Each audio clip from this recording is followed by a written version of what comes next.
Hi friends, present అందరూ అంటే పిల్లల నుండి ముసలి వాళ్ళ వరకు పళ్ళ సమస్యలతో బాధపడుతున్నారు. పూర్వం అంటే మన పాతకాలంలో ఎవ్వరూ కూడా పళ్ళు సమస్యలతో బాధపడేవారు కాదు. అంటే పిప్పి పళ్ళు, చిగుళ్ళ వాపులు అలా వాళ్ళు వేపాకు, వేప పుల్లలు ఇంకా ఉప్పు లాంటివి వాడి పళ్ళు తోముకునేవాళ్ళు. సో ఎలాంటి సమస్యలు ఉండేవి కావు. మనం ఉపయోగించే టెక్నాలజీ అవ్వచ్చు, అలానే మనం యూస్ చేస్తున్నటువంటి పరికరాలు ఏవైతే ఉన్నాయో అన్నీ అప్డేట్ అయ్యాయి. అలానే మన ఆరోగ్యపరంగా వాడే వస్తువులు కూడా మారాయి. ఇప్పటి పిల్లలకు వేప పుల్లలతో పళ్ళు తోమడం అంటే ఏంటి అని కూడా తెలియదు. సో డిఫరెంట్ టైప్ ఆఫ్ టేస్ట్లతో రకరకాల పేస్ట్లు వచ్చాయి.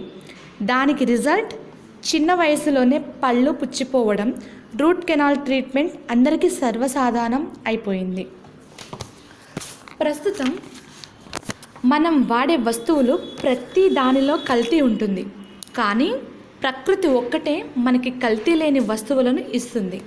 అలాంటి ప్రకృతి అందించిన వనమూలికలతో తయారు చేసినదే మన ఈ గ్రామీణం ఉత్తరేణి పళ్ళపొడి.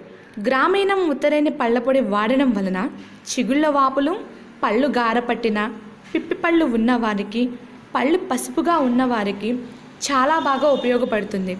గ్రామీణం ఉత్తరేణి పళ్ళపొడి వాడండి.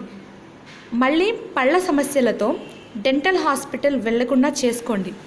మన పాతకాలంలో వాడిన పద్ధతులను మన తరువాత తరాలకు కూడా తెలిసేలా చేద్దాం. గ్రామీణం ఉత్తరేణి పళ్ళపొడి ఒక్కసారి వాడి చూడండి. రిజల్ట్ మేం చెప్పము, మీరే చూస్తారు. అబద్ధానికి ఉన్నంత ఆకర్షణ నిజానికి ఉండదు. అలానే మన హెల్త్కి మంచివి అనేటటువంటి వస్తువులు మనం గుర్తించలేము. పాతకాలం పద్ధతిని మళ్ళీ వాడండి. ప్రస్తుతం వస్తున్నటువంటి వ్యాధులను నివారించండి. గ్రామీణం ఉత్తరేణి పళ్ళపొడి.